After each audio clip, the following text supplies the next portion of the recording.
Next time, human reproduction, and the first point is. As you are aware, humans are sexually reproducing and viviparous. आता human जे आहेत हे sexually reproducing आहेत, कारण आपल्यामध्ये जर पाहिलं तर मेल आणि फिमेल पॅरेंट हे वेगवेगळे असतात आणि गॅमेट्स जे आहे स्पर्म आणि ओवा यांच्या फ्युजन होऊन झायगोट आणि फर्दर एम्ब्रायो आणि नंतर एंगवनचं फॉर्मेशन होतं. एंगवनचं फॉर्मेशन जे आहे हे एग्जमधून होत नाही, तर डायरेक्ट बेबीजला बर्थ दिलं जातं. That's why viviparous. The reproductive events in human include formation of gametogenesis, that is sperms in males and ovum in females. Transfer of sperms into the female genital tract, insemination and fusion of male and female gametes, fertilization leading to formation of zygote. आता reproductive event जर पाहिलं तर सर्वात अगोदर गॅमेटोजेनेसिस, त्यानंतर insemination, त्यानंतर fertilisation आणि त्यानंतर फॉर्मेशन ऑफ झायगोट, असे 4 टप्पे घेऊ आपण. गॅमेटोजेनेसिस अर्थातच यामध्ये मेलमध्ये स्पर्म आणि फिमेलमध्ये ओव्हम या गॅमेटचं फॉर्मेशन होणे, या प्रोसेसला म्हणायचं गॅमेटोजेनेसिस. जेनेसिस म्हणजे निर्माण करणे, गॅमेट्स निर्माण करणे. इन्सेमिनेशन जे आहे तर यामध्ये सेक्शुअल कॉप्युलेशनच्या दरम्यान स्पर्म जे आहेत हे मेलकडून फिमेल जेनॅटल ट्रॅक्टमध्ये या ठिकाणी काय केलं जाईल, ट्रान्सफर केलं जाईल. त्यानंतर ओव्हरीनं रिलीज केलेलं जे फिमेल गॅमेट्स आहे आणि स्पर्म सेल यांचं जेव्हा फ्युजन होतं तेव्हा त्याला म्हणायचं फर्टिलायझेशन. आणि फायनली एम्ब्रायोचं ट्रान्सप्लांटेशन जे आहे तर ते ज्यांच्यामुळं होतं तर ते कोण आहे, झायगोट आहे ना. तर झायगोटचं फॉर्मेशन असे काही इव्हेंट्स आहेत. This is followed by formation of development of blastocyst and its attachment to the uterine wall, implantation, embryonic development, gestation and delivery of the baby, parturition. आता झायगोटचं फॉर्मेशन जे आहे तर यामध्ये सुद्धा काही टप्पे आहेत पहा. तर यामधले टप्पे घेऊ आपण इम्प्लांटेशन, गेस्टेशन आणि पार्च्युरेशन. तर सर्वात अगोदर आपल्याला माहीत आहे की ब्लास्टोसिस्ट जे आहे तर झायगोटचं मायटोटिक डिव्हिजन होतं आणि त्यापासून फॉर्मेशन अँड डेव्हलपमेंट होतं ब्लास्टोसिस्टचं आणि त्यानंतर युटेरसमध्ये एम्ब्रायोचं काय होतं, ट्रान्सप्लांटेशन होतं. त्याला म्हणायचं इम्प्लांटेशन. त्यानंतर तिथे एम्ब्रायोनिक डेव्हलपमेंट होते नियर अबाउट 9 मंथ, याला काय म्हणायचं, गेस्टेशन पिरियड. आणि त्यानंतर baby birth, that is the delivery, it is known as the parturition. You have learned that these reproductive events occur after puberty. आता हे जे रिप्रोडक्टिव्ह इव्हेंट्स आहेत हे फक्त आपण जे प्युबरिटी आलेले मेल्स आणि फिमेल्स आहेत यांच्याच बॉडीमध्ये पाहू शकतो.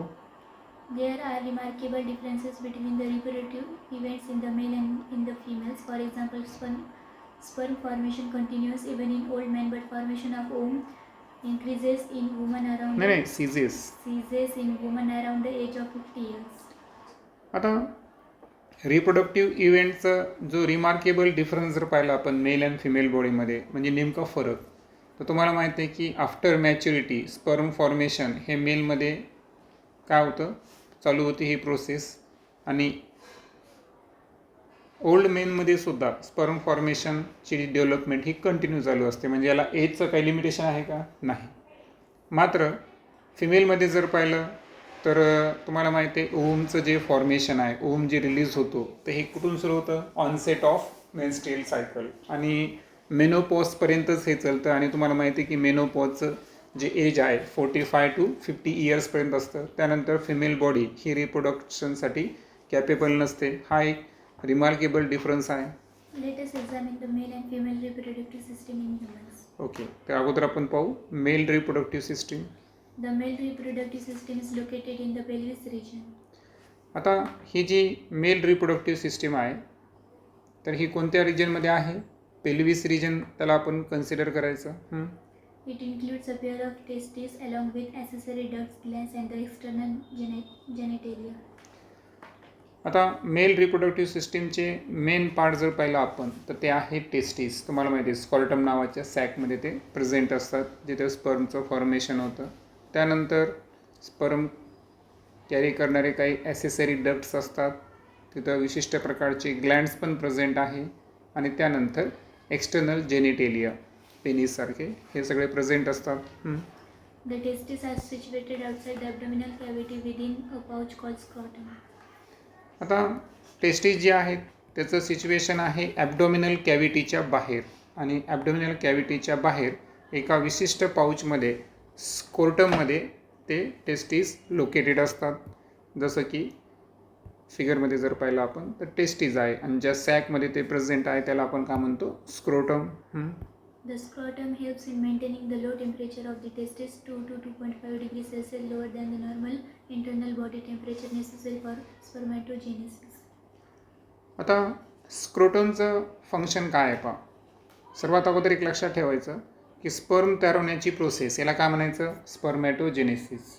आता स्पर्म तयार होण्यासाठी एक महत्त्वाची कंडिशन आहे की आपल्या बॉडीचं जे नॉर्मल इंटरनल टेम्परेचर आहे तर त्यापेक्षा थोडंसं कमी टेम्परेचर हे स्क्रोटमचं असणं आवश्यक आहे, आणि ते वैशिष्ट्य स्क्रोटममध्ये आहे. तर तो काय करतो की बॉडीच्या टेम्परेचरपेक्षा 2 to 2.5 डिग्री सेल्सिअस यापेक्षा कमी तापमान हे स्क्रोटम मेंटेन करत असतो. आणि हे जे लो टेम्परेचर आहे हे कशासाठी आवश्यक आहे, स्पर्मॅटोजेनेसिस प्रोसेस ही इफेक्टिव्हली होण्यासाठी. In adults, each testis is oval in shape with a length of about 4 to 5 cm and a width of about 2 to 3 cm.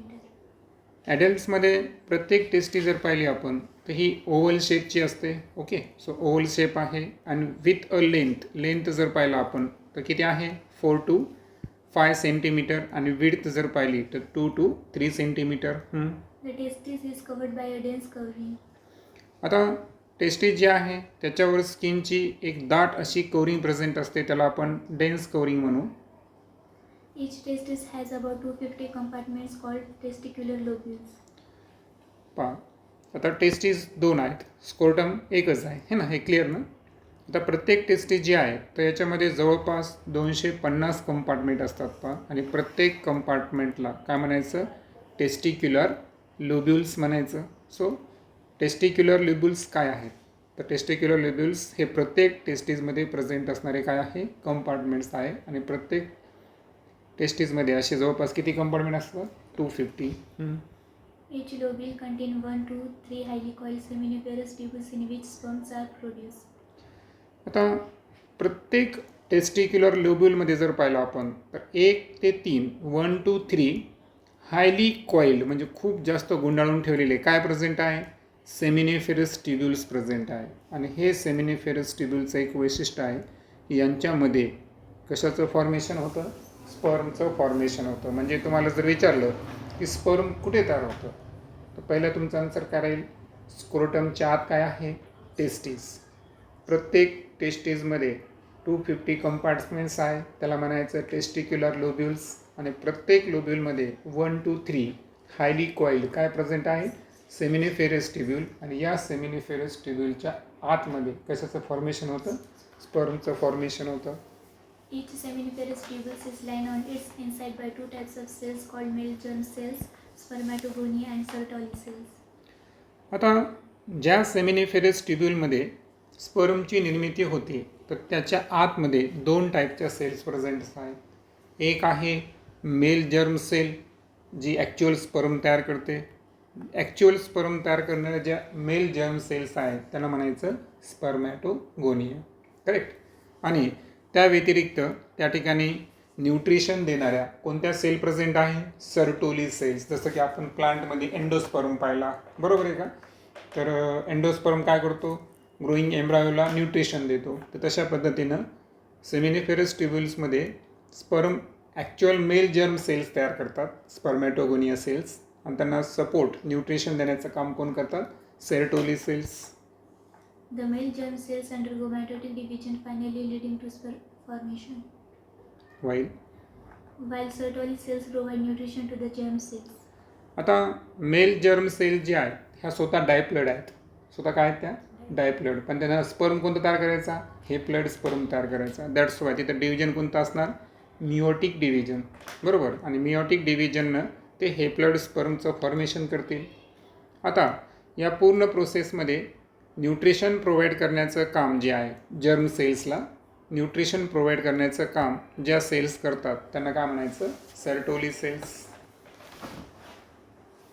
The region outside the seminiferous tubules called the interstitial space contains small blood vessels and interstitial cells or Leydig cells.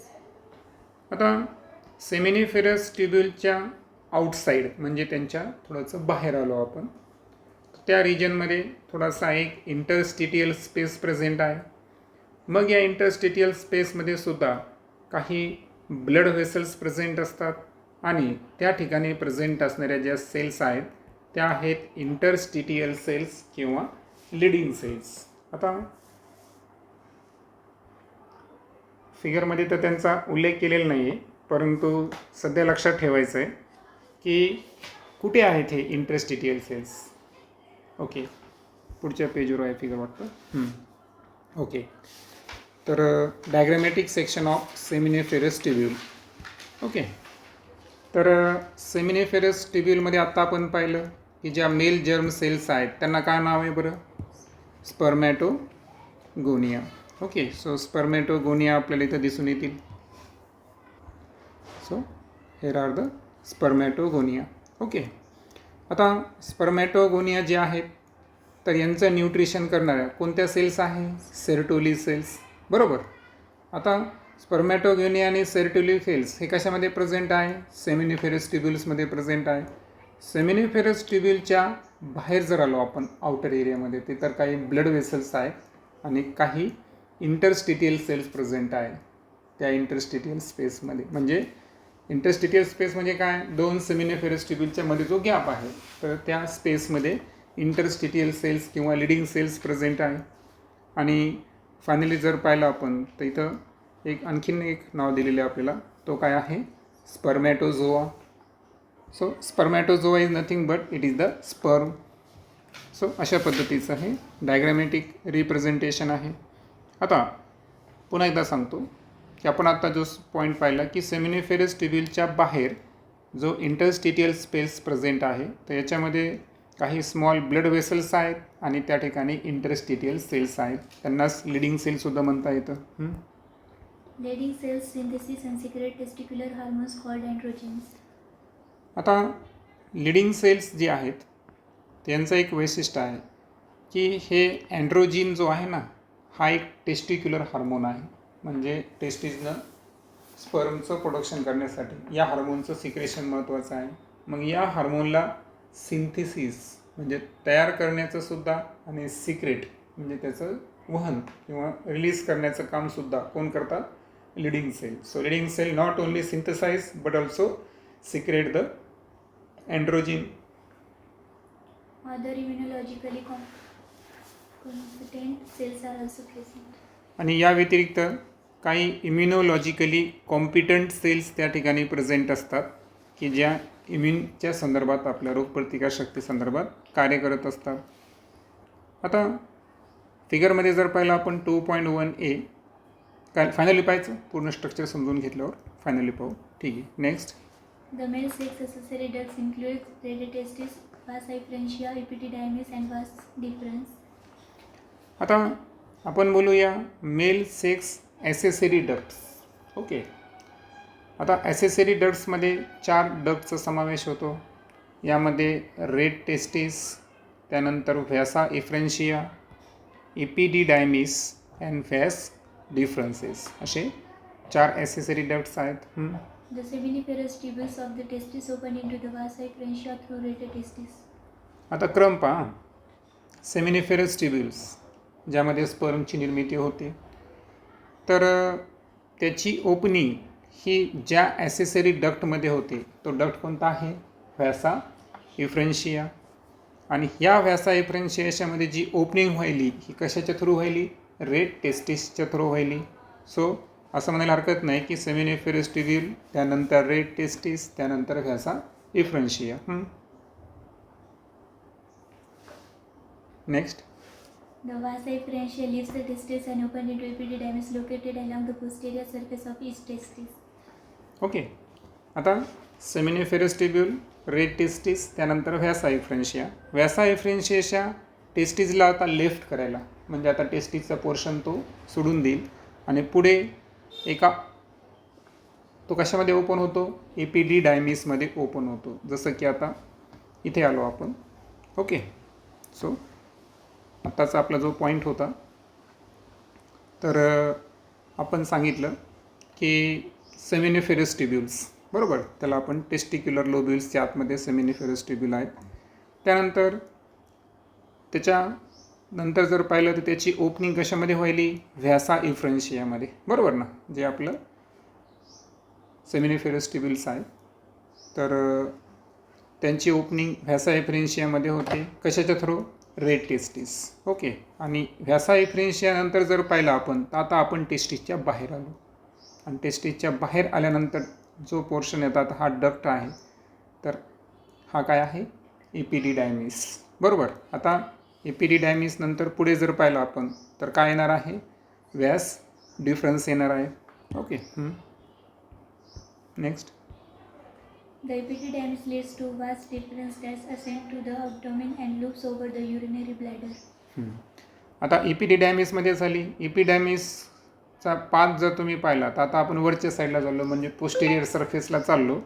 Posterior सरफेसला गेल्यानंतर एपिडिडायमिस हा कशाला leads करायला, व्यास डिफरन्सला lead करायला. आणि त्यानंतर व्यास difference पुन्हा खालच्या साईडला काय व्हायला, असेंट्स व्हायला.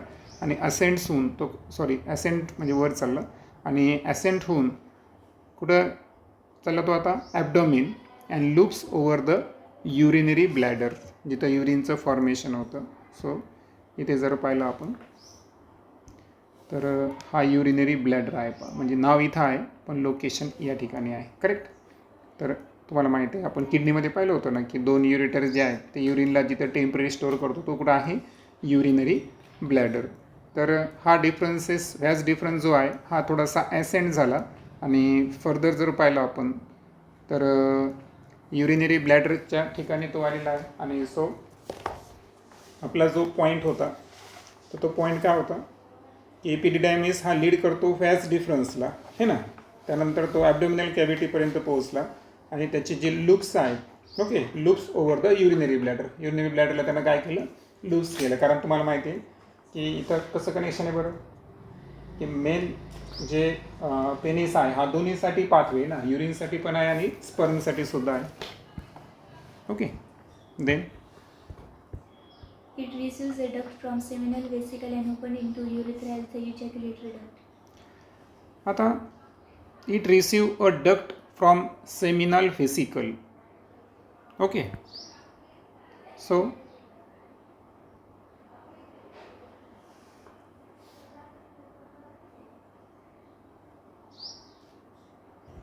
आता हे जे व्यास डिफरन्स आहे ना, तर हा काय करतो माहिती आहे का, तिथं सेमिनल व्हेसिकलचा आणखीन एक डक्टला तिथं रिसीव करतो.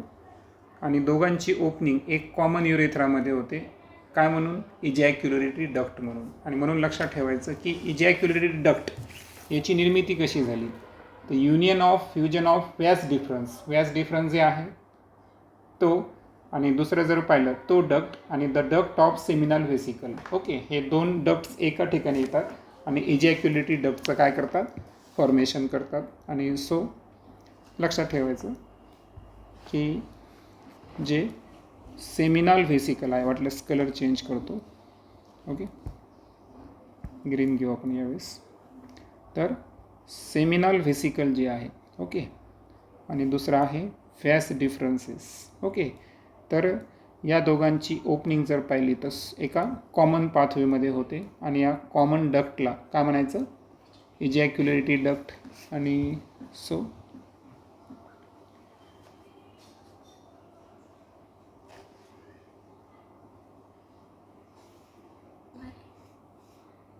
आता या फिगरमध्ये आपण थोडंसं केअरफुली पाहू का. ओके.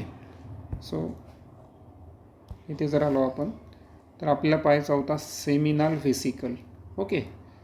सो सेमिनल व्हेसिकल जर पाहिलं आपण तर हा आहे पहा, मी डॉट दाखवलं. तर याची ओपनिंग इथं व्हायली, बरोबर, करेक्ट. आणि दुसरं आहे आपलं व्यास डिफरन्स. तर व्यास डिफरन्स जो आहे पाहिजे तर टर्न मारून इथे असा येत येत येत येत इथपर्यंत आला, बरोबर. आणि हे जे 2 पाथवे जे आहेत, ओके, ते एकत्र आले आणि त्यांनी का तयार केला या ठिकाणी, इजॅक्युलेटरी डक्टचं काय केलं, फॉर्मेशन केलं. त्या व्यतिरिक्त आपण पाहिलं की जे युरिनरी ब्लॅडर आहे, बरोबर आहे का? तर आता आपण पॉईंट पाहिला की जे इपिडिडायमिस आहे तो व्याज डिफरंटला तिथं असेंड करतो. तो पोर्शन कोणता होता? युरिनरी ब्लॅडरचा. त्या व्यतिरिक्त इथं जर पाहिलं आपण इजॅक्युलेटरी डक्टच्या जवळ काय आहे? प्रोस्टेट ग्लँड आहे. त्यानंतर पेनिस आणि युरेथ्रा तर तुमचं क्लिअर आहे. ओके, पेनिसचं जे फ्रंट पार्ट आहे त्याला ग्लान्स पेनिस आणि त्यावरची स्किन काय असते? Four skin. इकडे रेक्टम आणि ॲनस असे जे पार्ट्स आहेत जे डायजेस्टिव्ह सिस्टीमला बिलॉंग करतील. आणि त्या व्यतिरिक्त इथं जर पाहिलं आपण प्रोस्टेट ग्लँडच्या नंतर काय प्रेझेंट आहे? बल्बो युरेथ्रल ग्लँडसुद्धा प्रेझेंट आहे, बरोबर. आता हे झालं इथं. आता इथे आपल्याला म्हणायला काही हरकत नाही की हे जे सेमिनल व्हेसिकल आणि व्हॅज डिफरन्स आहेत ते या पॉईंटला काय तयार करतात? इजॅक्युलरेटी डक्टचं फॉर्मेशन करतात. ओके, बाकी त्या व्यतिरिक्त आपण जे पार्ट्स पाहिले, आता स्पर्म आणि युरिन या दोघांना कॉमनली पार्टवे कसा कोणता आहे? युरेथ्रा. आता आपण पाहिलं इजॅक्युलेटरी डक्ट नंतर पहिला ग्लँड कोणता येतो? प्रोस्टेट. त्यानंतर सेकंड ग्लँड कोणता येतो? Bulbo urethral Gland, correct. त्यानंतर हे टेस्टीज असेल. पेनिसच्या समोरची स्किनला आताच काय म्हणलो आपण? Foreskin. आणि फ्रंट पार्टला काय म्हणतो? Glans penis. आणि युरेटर तर क्लिअर आहे, म्हणजे जवळपास सर्व नावं आपण क्लिअर करून घेतले. ठीक आहे. त्यानंतर आता इजॅक्युलेटरी डक्ट आपण क्लिअर केलं. ओके, सो फायनली पुन्हा एकदा सांगतो की युनियन फ्युजन झालेलं आहे. पहा, युनियन किंवा फ्युजन म्हणू आपण व्हॅज डिफरन्स आणि duct of seminal vesicle. Okay, तर यापासून इजॅक्युलेटरी डक्ट तयार झाला. These ducts stores and transport the sperm from the testes to the outside through urethra. आता हे जे डक्ट्स आहेत, ओके, तर हे काय करतात? Store and transport the sperm from testis to the outside through urethra. So जेवढे काही डक्ट्स आपण पाहिलं टेस्टिसपासून अराईज झाले आणि पार युरेथ्रापर्यंत, ओके, तर हे डक्ट्स या ठिकाणी स्पर्मला स्टोअर पण करतात, ट्रान्सपोर्ट पण करतात टेस्टिसकडून तर आउटसाईड टाकण्यासाठी त्या ठिकाणी काय प्रेझेंट आहे? Urethra. The urethra originates from the urinary bladder and extends through the penis to its external opening called urethral meatus. आता हा जो युरेथ्रा आहे याचा उगम कुठं झालेला आहे? तर युरेथ्रा तुम्हाला माहिती आहे युरिन कॅरी करतो, म्हणजे तो कुठं कॅरी झालेला आहे? Urinary bladder. पण मध्येच त्याला डक्ट अटॅच झालेला आहे. दॅट्स वाय तो युरिन पण पास करतो आणि स्पर्म पण पास करतो. कॉमन पाथवे आहे. आणि सो आणि त्याचे एक्सटेन्शन जर पाहिलं आपण तर पूर्ण पेनिसमध्ये त्याचं एक्सटेन्शन आहे. ते कुठपर्यंत आहे? पेनिसपासून तर तो एक्सटर्नल ओपनिंगपर्यंत त्याची आहे. आणि त्या एक्सटर्नल ओपनिंगला काय म्हणायचं? युरेथ्रल मेटस, जिथून ॲक्च्युअल स्पर्म रिलीज होणार आहे. ओके, सो अशा पद्धतीची ही रचना आहे. फिगर पण आपण क्लिअरली पाहिलेली आहे हे ना. डायग्रामॅटिक सेक्शनल व्ह्यू सेमिनिफेरस ट्युब्युलचा आपण अभ्यासलेलाच आहे. त्यानंतर The penis is the male external genitalia. आता पेनिस हा जो मेल कॉप्युलेटरी ऑर्गन म्हणतो आपण, तर हा ॲक्च्युअल मेल एक्सटर्नल जेनिटेलिया आहे. Okay, It is made up of special tissues that helps in erection of the penis to facilitate insemination. आता penis या ऑर्गनचं एक वैशिष्ट्य आहे पहा, की जोपर्यंत त्याचं इरेक्शन होत नाही तोपर्यंत काय फॅसिलेट होत नाही? इन्सेमिनेशन फॅसिलेट होत नाही. म्हणजे स्पर्म रिलीज होण्यासाठी पेनिसचं काय होणे आवश्यक आहे? इरेक्शन होणे आवश्यक आहे. आणि इरेक्शन होण्यासाठी त्यामध्ये स्पेशल टाईपचे काय असतात? टिश्यू प्रेझेंट असतात. ते स्पेशल टाईपचे टिश्यू पेनिसचं इरेक्शन या ठिकाणी घडून आणतात. आणि इरेक्शन नंतर जे आहे तिथं पुढे इन्सेमिनेशन म्हणजे स्पर्म रिलीज होणे शक्य असतं. विदाऊट इरेक्शन इन्सेमिनेशन असंभव आहे. ओके, आणि इरेक्शन दरम्यान हे जे टिश्यू आहे ना त्यांचं साईज ग्रोथ करतात. ओके, ते स्पेशल टाईपचे tissue. The enlarged end of penis called the glans penis covered by a loose fold of skin called foreskin. आता पेनिसचा जो एनलार्ज एंड आहे समोरचा टोक, तर त्याला आपण ग्लान्स पेनिस म्हणतो. आणि ग्लान्स पेनिसचं एक वैशिष्ट्य आहे पहा, की त्याच्यावर लूजली फोल्ड स्किन प्रेझेंट असते पहा. आणि या लूजली फोल्ड स्किनला काय म्हणायचं? फोर स्किन म्हणायचं. सो फोरस्किन ग्लास पेनिसचं एक प्रकारे काय करायला, प्रोटेक्शन करायला किंवा त्याला कवरिंग करण्याचं काम हे त्या फोरस्किनचं आहे. The male accessory glands includes pair seminal vesicle or prostate and pair bulbourethral gland. आता कोणते दोन आहेत आणि कोणतं एक आहे हे लक्षात ठेवायचं हां. आता मेल ॲसेसरी ग्लँड्समध्ये जर पाहिलं आपण तर सेमिनल व्हेसिकल्सची काय प्रेझेंट आहे, पेड प्रेझेंट आहे. अप्रोस्टेड म्हणजे प्रोस्टेड ग्लँड किती आहे, फक्त एकच आहे. त्यानंतर पेड बल्बोयुरेथ्रल ग्लँड, बल्बोयुरेथ्रल पाहिलं तुम्ही है ना, स्मॉल स्मॉल दोन्ही साईडला दोन आहे. सो बल्बोयुरेथ्रल ग्लँडसुद्धा दोन प्रेझेंट आहेत. Secretion of these glands constitute the seminal plasma which is rich in fructose, calcium and certain enzymes.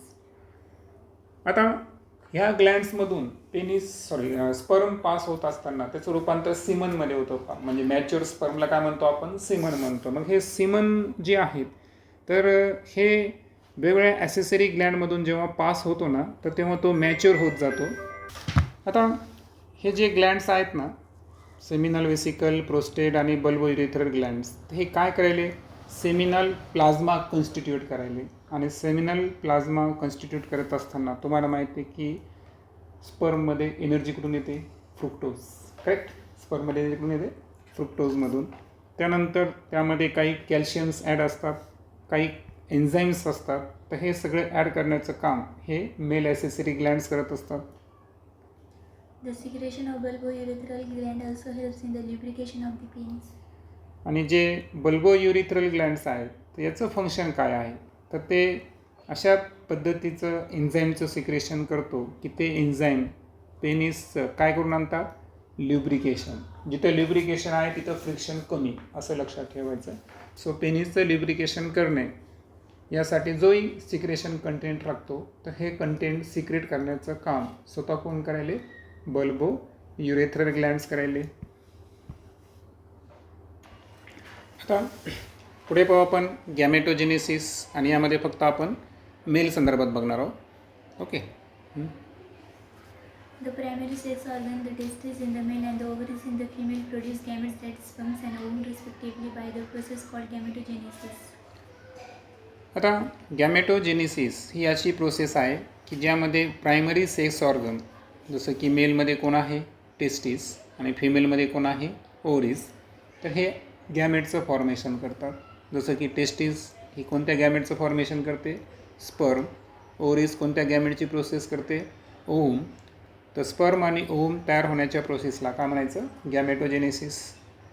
In testes, the immature male germ cells spermatogonia produce sperms by spermatogenesis that begins at puberty. आता टेस्टिसमध्ये जर पाहिलं आपण तर काही immature mail germ cells असतात ज्यांना आपण काय म्हणतो, स्पर्मॅटोगोनिया. तर या स्पर्मॅटोगोनियाचं काम आहे स्पर्म प्रोड्यूस करणे. स्पर्म प्रोड्यूस होण्याची जी प्रोसेस आहे त्याला म्हणायचं स्पर्मॅटोजेनेसिस. कारण स्पर्मॅटोगोनिया या सेल्स स्पर्मची निर्मिती करायला, म्हणून स्पर्मॅटोजेनेसिस. आणि ही प्रोसेस केव्हा चालू होते, प्युबरिटीच्या वेळेस. The spermatogonia, singular spermatogonium, present on the inside wall of seminiferous tubules, multiply by mitotic division and increase in numbers. आता स्पर्मॅटोगोनिया हा प्लुरल शब्द आहे, त्याचा सिंग्युलर शब्द काय आहे, स्पर्मॅटोगोनियम. आता हे कुठं प्रेझेंट असतात, सेमिनिफेरस ट्युब्युलच्या आतमध्ये, इनसाइड वॉलमध्ये प्रेझेंट असतात.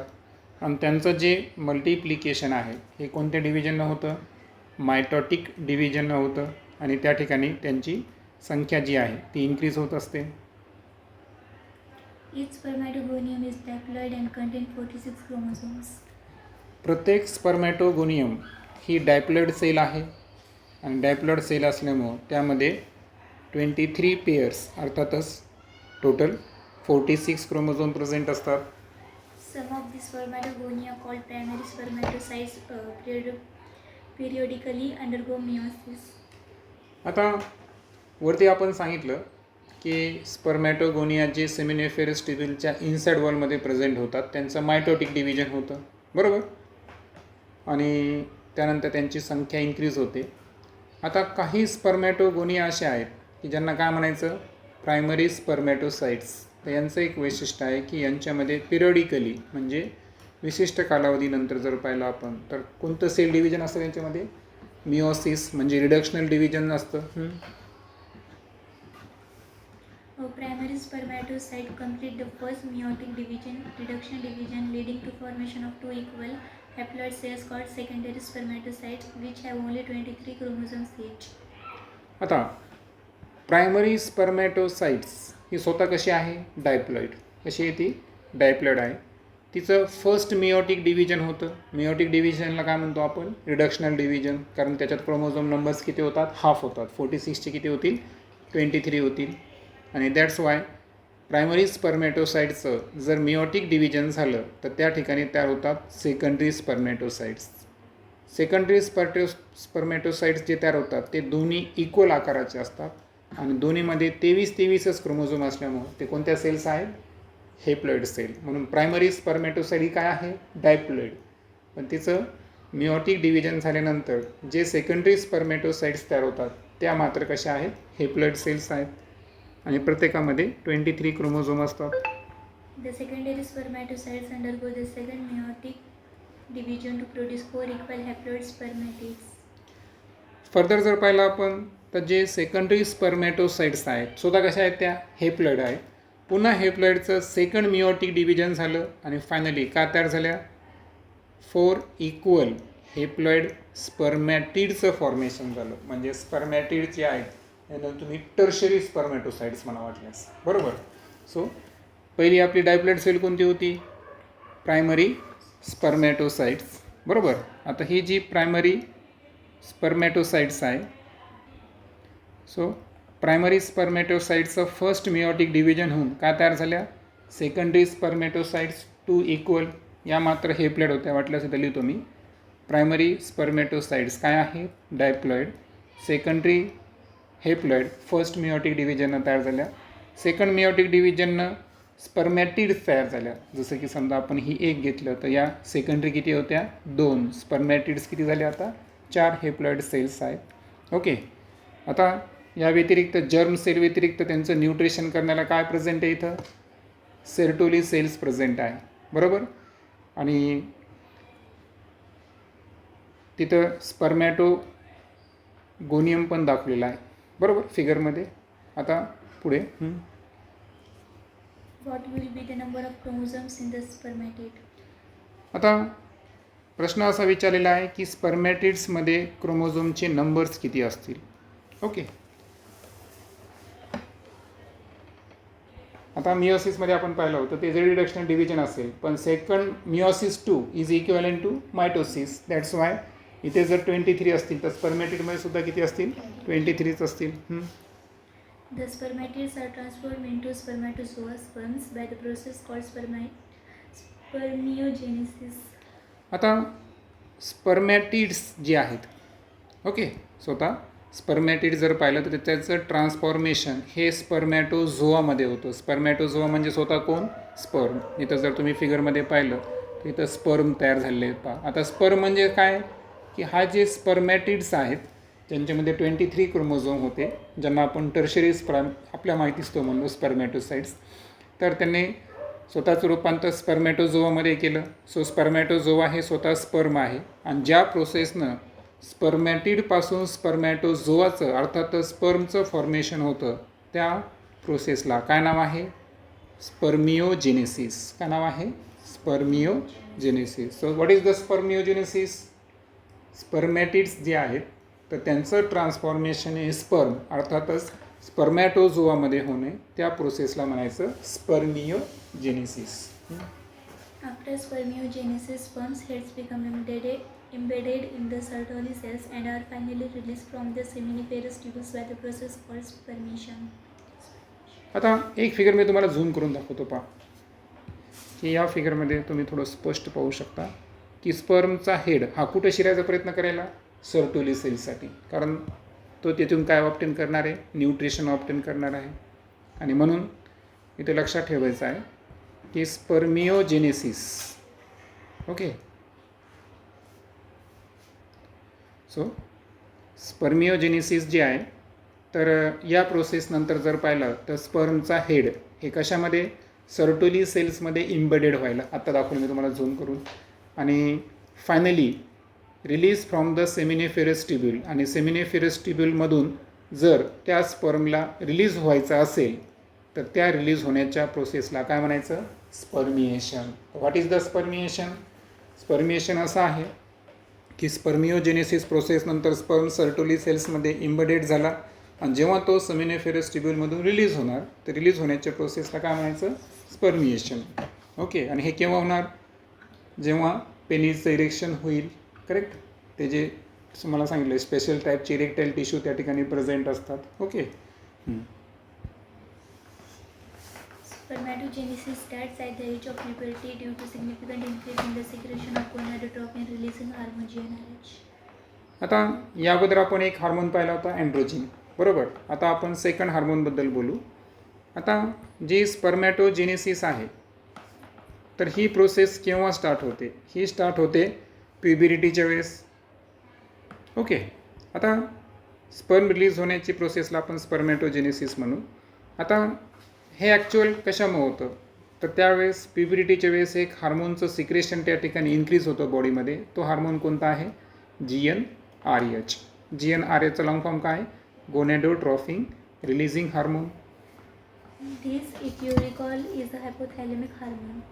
आता GnRHचं एक वैशिष्ट्य आहे की हा स्वतः पिट्युटरी हार्मोन आहे का, नाही. तर हा कोणता हार्मोन आहे, hypothalamic hormone.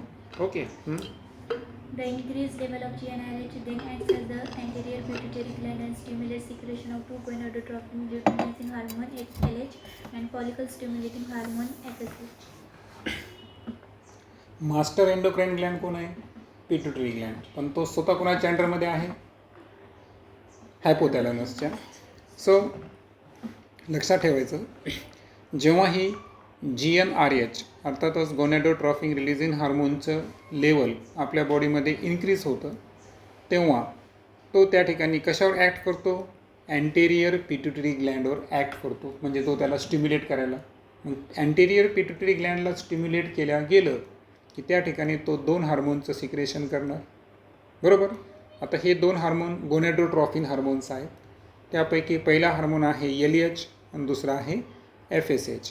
LH stand for luteinising hormone आणि FSH stand for follicle stimulating hormone. LH acts at the Leydig cells and stimulate synthesis and secretion of androgens. आता ल्युटिनायझिंग हार्मोन हा कोणावर ॲक्ट करायला, इंटरस्टिटियल सेल म्हणजेच कोणत्या cells, leading cells जे seminiferous ट्यूब्यूलच्या बाहेर present होतात त्याच्यावर तो ॲक्ट करतो. आणि त्या ठिकाणी LH काय करतो, स्टिम्युलेट. काय स्टिम्युलेट करतो, stimulate synthesis and secretion of androgen. म्हणजे अँड्रोजिनचं जास्तीत जास्त सिंथेसिस पण व्हायला पाहिजे आणि सिक्रेशन पण व्हायला पाहिजे. या गोष्टीसाठी स्टिम्युलेट कोणाला करायला, तो लिडिंग सेलला. कोण करायला, LH luteinising hormone. Androgens in turn stimulate the process of spermatogenesis. आणि स्वतः एकदा काय अँड्रोजिनचं सिक्रेशन इन्क्रीज झालं की हा अँड्रोजिन कोणत्या प्रोसेससाठी या ठिकाणी स्टिम्युलेट करणार, तो स्टिम्युलेट करतो स्पर्मॅटोजेनेसिस. येते लक्षात, थोडंसं कन्फ्युजिंग आहे. पहा, आपण हार्मोनबद्दल बोलायलो. आता प्युबरिटीला एक हार्मोन सिक्रेट केला हायपोथॅलॅमसनं, GnRH. त्या GnRHचं लेवल इन्क्रीज झाली की तो कोणाला कंट्रोल करायला, अँटेरियर पिट्युटरी. अँटेरियर पिट्युटरी कोणाला सिक्रेट करायली, LH अँड FSH. LH कुठं ॲक्ट व्हायला, लिडिंग सेलवर. आणि अँड्रोजिनचं सिंथेसिस अँड सिक्रेशन कंट्रोल करायला. अँड्रोजिन स्वतः या ठिकाणी स्पर्मॅटोजेनेसिसची प्रोसेस काय करायला, स्टिम्युलेट करायला. आता FSHचं काम बघू. FSH acts on the Sertoli cells and stimulates secretion of some factor which help in the process of spermatogenesis. स्पर्मिओजेनेसिस. आता दुसरा जो हार्मोन आहे ज्याचं सिक्रेशन कोणी केलं बरं, FSHचं सिक्रेशन कोणी केलं, अँटेरियर पिट्युटरी ग्लँड, बरोबर ना. तर हा कोणावर ॲक्ट करायला, सर्टोली सेल्स. कोणत्या आहे सर्टोली सेल्स, जे कशाचं न्यूट्रिशन करणार आहे, स्पर्म सेलचं, बरोबर. स्पर्म मेल जर्म सेल जे आहेत तर त्यांचं सिक्रेशन न्यूट्रिशन करण्याचं काम कोण करतात, सर्टोली सेल्स करतात. तर याच्यावर ते ॲक्ट होतात आणि काय स्टिम्युलेट करतात, काही फॅक्टर्स आहेत की असे फॅक्टर्स की जे फॅक्टर्स कोणत्या प्रोसेसला मदत करतात, स्पर्मिओजेनेसिस म्हणजे स्पर्म तयार होण्याच्या प्रोसेसला जे काही फॅक्टर्स लागतात तर त्या फॅक्टरचं सिक्रेशन करण्याचं काम या ठिकाणी कोण करतात, सर्टोली सेल्स. मात्र सर्टोली स्टेटला स्टिम्युलेट कोणी केलं, एफएसएचचं सिक्रेशन कोणी केलं, अँटेरियर पिट्युटरी. अँटेरियर पिट्युटरीला कमांड कोणाचं होतं, GnRHचं. Okay, next. Let us examine the structure of sperm. आता आपल्याला स्पर्मचं स्ट्रक्चर अभ्यासायचं आहे. It is a microscopic structure composed of a head, neck, and a middle piece and a tail. आता आकृतीमध्ये दाखवल्याप्रमाणे तुम्ही पाहू शकता की स्पर्मचे 4 मुख्य पार्ट आहेत. मायक्रोस्कोपिक स्ट्रक्चर जर पाहिलं तर पहिला पोर्शन कोणता आहे, हेड, बरोबर. त्यानंतर दुसरा पोर्शन कोणता आहे, नेक. त्यानंतर तिसरा पोर्शन जो आहे तो आहे मिडल पीस आणि चौथा पोर्शन आहे टेल. तर असे 4 पार्ट्स आहेत मुख्य. A plasma membrane envelops the whole body of sperm. आता तुम्हाला माहिती आहे का, हे जे स्पर्मची पूर्ण बॉडी ना, तर त्याच्यावर साईडची जी कवरिंग आहे ती कशाची आहे, प्लाझ्मा मेम्ब्रेनची आहे. सो लक्षात ठेवायचं की प्लाझ्मा मेम्ब्रेन जसं की आपण सुरुवातीला पाहिलंच की 4 मुख्य parts, head, neck, middle piece आणि टेल. तर या सर्वांना एक इन्व्हलप म्हणजे एक आवरण आहे पूर्ण स्पर्मच्या बॉडीला. तर हे कशाचं आहे, प्लाझ्मा मेम्ब्रेनचं आहे. The sperm head contains an elongated haploid nucleus, the anterior portion of which is covered by a cap-like structure, acrosome. आता इथे जर पाहिलं आपण तर काय सांगितलं की स्पर्मचा जो हेडबद्दल बोललो आपण, सध्या फक्त हेडबद्दल बोलायलो. तर यामध्ये एक इलॉंगेटेड हेप्लॉइड न्यूक्लियस प्रेझेंट आहे पहा. ओके, आणि याच्या अँटेरियर म्हणजे वरच्या पोर्शनला जर पाहिलं आपण तर तिथं एक कॅप लाईक स्ट्रक्चर प्रेझेंट आहे. त्याचं नाव काय आहे, ॲक्रोझोम. जसं की आकृतीमध्ये आपण पाहू शकतो की पहा स्पर्मचा जो हेड होता आहे ना, हेड, तर याच्यामध्ये काय प्रेझेंट आहे, न्यूक्लियस. हा हेप्लॉइड इलॉंगेटेड न्यूक्लियस आहे, बरोबर. याच्यामध्ये काय प्रेझेंट आहे, क्रोमोझोम मटेरियल प्रेझेंट आहे. आणि याच्या अँटेरियर आहे ना, समोरच्या पोर्शनमध्ये जर पाहिलं आपण तर त्याला एक कॅपसारखी दिसतो तुम्हाला, एक तिथं कॅप आहे. तर या कॅप लाईक स्ट्रक्चरला काय म्हणायचं, ॲक्रोझोम म्हणायचं. The acrosome is filled with enzyme that helps fertilization of the ovum. आणि हे जे ॲक्रोझोम आहे ना, या ॲक्रोझोममध्ये हे जे तुम्हाला ब्लॅक रंगाचं डॉट दिसतो, तर हा एक प्रकारचा काय इथं एन्झाईम प्रेझेंट आहे. पहा ठिकाणी काय प्रेझेंट आहे, कॅप लाईक स्ट्रक्चरच्या आतमध्ये काय प्रेझेंट आहे, एन्झाईम प्रेझेंट आहे. आणि हे एन्झाईम जे आहेत हे कशासाठी मदत करतात, फर्टिलायझेशनच्या दरम्यान जो ओव्हम असतो या ओव्हमला फर्टिलाइज करण्यासाठी ॲक्रोझोमच्या आतमधले एन्झाईम्स तिथं कामी येणार आहेत. The middle piece possesses numerous mitochondria which produce energy for the movement of tail that facilitates sperm motility essential for fertilization. आता तुम्हाला माहीत आहे की स्पर्मला एक विशिष्ट डिस्टन्स कॅरी करावं लागतं. त्याच्यामध्ये थोडीशी एनर्जी फ्रुक्टोजमध्ये सुद्धा आहे, पण याच्यामध्ये काही रोल कोणाचा आहे, मायट्रोकॉन्ड्रियासुद्धा आहे. कारण energy house of the cell काय असतो, मायट्रोकॉन्ड्रिया. सो मिडल पीस जो आहे तर मिडल पीसमध्ये तुम्हाला असंख्य असे काय दिसतील, मायट्रोकॉन्ड्रिया दिसतील की जे स्पर्मची जी टेल आहे त्याची मूवमेंट घडून आणतात. ओके, म्हणजे इथं काय करणार, ते एनर्जी प्रोड्यूस करतील. एनर्जी प्रोड्यूस करून टेलची मूवमेंट त्या ठिकाणी घडून आणतात आणि त्याच्यामुळं स्पर्म फॅसिलेट होतो. म्हणजे त्याच्यामध्ये मोटिलिटी ही शक्य आहे. कारण स्पर्मनं जर विशिष्ट डिस्टन्स ट्रॅव्हल केलं नाही, ओमपर्यंत पोहोचलाच नाही, तर फर्टिलायझेशन शक्य आहे का, नाही. आणि म्हणून लक्षात ठेवायचं की आकृतीमध्ये पण दाखवलेलं आहे की इथं मायट्रोकॉन्ड्रिया प्रेझेंट आहे का. पहा हे असंख्य मायट्रोकॉन्ड्रिया त्या ठिकाणी प्रेझेंट आहे मिडल पीसमध्ये. स्पर्मच्या कोणत्या भागामध्ये, मिडल पीसमध्ये असंख्य असे मायट्रोकॉन्ड्रिया प्रेझेंट आहे. आता हे मायट्रोकॉन्ड्रिया काय द्यायला या ठिकाणी, एनर्जी द्यायला, एनर्जी सोर्स फॉर स्विमिंग. म्हणजे याचा अर्थ स्पर्मच्या मोटिलिटीला ते फॅसिलेट करायले आणि दॅट्स वाय फर्टिलायझेशन घडून येण्यासाठी ही बाब तितकीच महत्त्वाची आहे. The human male ejaculates about 200 to 300 million sperms during a coitus, of which for normal fertility at least 60% sperms must have normal shape and size. At least 40% of them must show vigorous motility. आता human mail जे आहे ना, तर हे जेव्हा एक क्वायटस म्हणजे कॉप्युलेशनच्या दरम्यान काय झालं की स्पर्म रिलीज झाला. ओके, कॉप्युलेशनच्या दरम्यान काय झालं की स्पर्म रिलीज झाला होता, बरोबर. कारण मी तुम्हाला म्हणलो होतो की जे कॉप्युलेशन प्रोसेसची एंडिंग आहे ती एंडिंग कशाने होते, स्पर्म रिलीज नव्हते, पेनिस त्या ठिकाणी स्पर्मला काय करणार, रिलीज करणार. आता स्पर्म रिलीज झाला म्हणजे एक स्पर्म रिलीज होतो का, नाही. तर सिंगल क्वायटसमध्ये एका क्षणाला ॲट ए टाईम किती 200 to 300 मिलियन्स ऑफ स्पर्मचं काय होतं त्या ठिकाणी इजॅक्युलेशन होतं. आणि मग आता एकाच वेळेस इतके स्पर्म जर रिलीज होत असतील मेल बॉडीकडून, पण एवढी यांची आवश्यकता आहे का, नाही. मग आवश्यकता कशी आहे, जर ओमची नॉर्मल फर्टिलिटी करायची असेल तर 200 to 300 मिलियन स्पर्ममध्ये कमीत कमी 60% स्पर्म असे पाहिजे की ज्यांचा शेप काय पाहिजे, नॉर्मल शेप पाहिजे. म्हणजे 200 ते 300 मिलियन्सपैकी 60% तरी हां बरोबर ना, असे पाहिजे की नॉर्मल शेपवाले पाहिजे, नॉर्मल शेप अँड साईज असला पाहिजे त्यांचा. आणि पैकी 40% कमीत कमी असे पाहिजे की ज्यांच्यामध्ये व्हिगेरियस मोटिलिटी असेल. व्हिगेरियस मल्टिप्ली म्हणजे लॉंग डिस्टन्स त्यांनी काय केलं पाहिजे, ट्रॅव्हल केलं पाहिजे. आणि तुम्हाला माहिती आहे ओमला रिलीज करते, पण ते कुठं प्रेझेंट आहे, ओव्हिडक्टमध्ये. फर्टिलायझेशन कुठं होतं, ओव्हिडक्टमध्ये. एम्ब्रायोचं ट्रान्सप्लांटेशन कुठं होतं, युटेरसमध्ये, पण फर्टिलायझेशन कुठं होतं, ओव्हिडक्ट. म्हणजे जेव्हा फिमेल बॉडीचा आपण अभ्यास करणार आहे तो वजायनामध्ये स्पर्मची एंट्री होणे याला आपण क्वायटस म्हणू. ओके, कॉप्युलेशन प्रोसेसची सांगितलं मी तुम्हाला. आणि एंडिंग काय सांगितलं, स्पर्म रिलीज होणार. तर 40% स्पर्म जे आहेत ते असे पाहिजे की त्यांच्यामध्ये व्हिगरियस मोटिलिटी असणं आवश्यक आहे. अदरवाईज ते ओमला फर्टिलाइज करू शकतात का, नाही करू शकत. त्यानंतर लास्ट पॅराग्राफ घेऊ आपण. Sperms released from the seminiferous tubules are transported by the accessory ducts.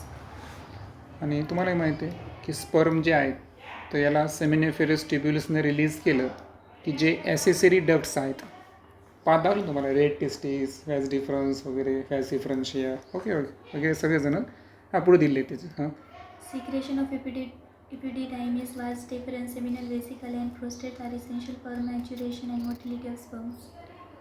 आता जेव्हा हे ॲसेसरी डक्टमधून स्पर्म ट्रॅव्हल करतो तेव्हा तो मॅच्युअर होत जातो. तुम्हाला सांगितलं म्हणजे हे ज्या डक्ट जे आहेत ना ते त्याच्यामध्ये काही ना काही ॲड करत असतात, एन्झाईम्स वगैरे, आणि त्याचं रूपांतर नंतर सिमनमध्ये होतं. सो स्पर्मच्या मॅच्युरेशनसाठी आणि त्याच्या मोटिलिटीसाठी ज्या पाथवेनं तो आता सेमिनिफेरस ट्युब्युला रिलीज केलं, तिथून तो कुठे जातो, epididymis, vas deferens, seminal vesicle, prostate gland आणि फर्दर युरेथ्रा थ्रू पास व्हायला, बरोबर ना.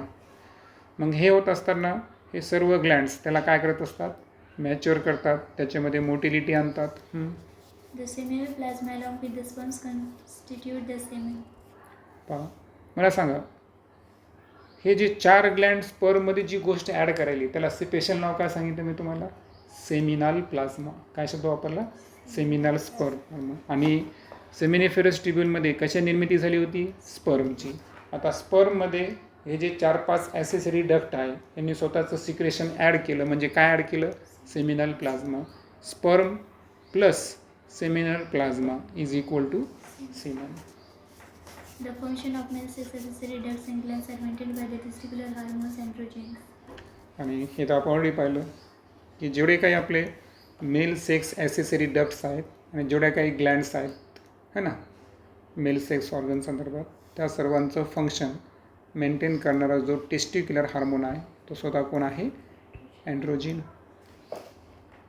नेक्स्ट फायनली आपण एक फिगर पाहू की ज्या फिगरमध्ये प्युबेरिटीनंतर स्पर्म कसा तयार होतो याची इव्हेंट दिलेली आहेत, बरोबर.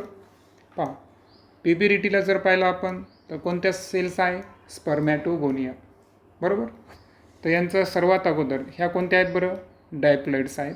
स्वतः यांचं मायटोसिस डिफरन्शिएशन होतं. कोणतं होतं, मायटोसिस डिफरन्शिएशन. आणि त्यापासून तयार होतात प्रायमरी स्पर्मॅटोसाइट्स, त्यासुद्धा काय आहेत, डायप्लॉइड.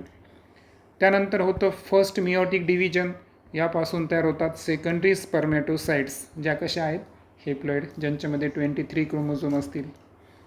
त्यानंतर होतं सेकंड मिओटिक डिव्हिजन, यापासून तयार होतात स्पर्मॅटिड्स, यामध्ये सुद्धा यन सेट ऑफ क्रोमोझोम असेल, कारण इथं सेकंड मिओटिक डिव्हिजन हे कशाला बिलॉंग करतं, मायटोसिसला बिलॉंग करतं. आणि फर्दर स्पर्मॅटिडचं डिफरन्शिएशन होऊन काय तयार होतात, स्पर्म अर्थातच स्पर्मॅटोझोआचं फॉर्मेशन होतं. सो इथे जर पाहिलं PBDTला तर पहा, हे जे रेड रंग दिसतो ना तुम्हाला, हे मायटोसिस डिफरन्शिएशन आहे, बरोबर. तिथं बरेचसे प्रायमरी स्पर्मॅटोसाइट्स तयार होतात. त्यानंतर हे जे ब्ल्यू रंगाचे दिसतात तुम्हाला, हे ॲक्च्युअल काय आहे, प्रायमरी स्पर्मॅटोसाइट्स, बरोबर. मायटोसिस डिफरन्शिएशननं तयार झालं. फर्दर ऑरेंज कलरचे दिसतात ते आहे सेकंडरी स्पर्मॅटोसाइट्स जे हेप्लॉइड्स आहेत. ग्रीन कलरचे दिसतात ते आहे स्पर्मॅटिड्स जे सुद्धा हेप्लॉइड्स आहे. आणि डिफरन्शिएशन होऊन हे ब्ल्यू आणि त्यानंतर टेल रिजन जो आलेला आहे तर तो ॲक्च्युअल काय आहे, स्पर्म आहे, तो आहे स्पर्मॅटोझोआ. आता ओजेनेसिस प्रोसेस आपण पाहिली नाही, परंतु तुमच्या इथे लक्षात येईल की फर्स्ट मिओटिक डिव्हिजनपर्यंत 46 क्रोमोझोम होते, परंतु सेकंडरी स्पर्मॅटोसाइड, स्पर्मॅटिड, स्पर्मॅटोझोआ हे सर्वांमध्ये किती आहे, 23, बरोबर. म्हणजे अगोदरच्या 2 स्टेजेस डायप्लॉइड, त्याच्यानंतरच्या हेप्लॉइड्स. अशा पद्धतीचं हे इव्हेंट्स आहेत. तर या ठिकाणी मेल रिप्रोडक्टिव्ह सिस्टीम संदर्भात आपण बरीच इन्फॉर्मेशन पाहिली. उद्या आपण फिमेल रिप्रोडक्टिव्ह सिस्टीम संदर्भात बोलूया.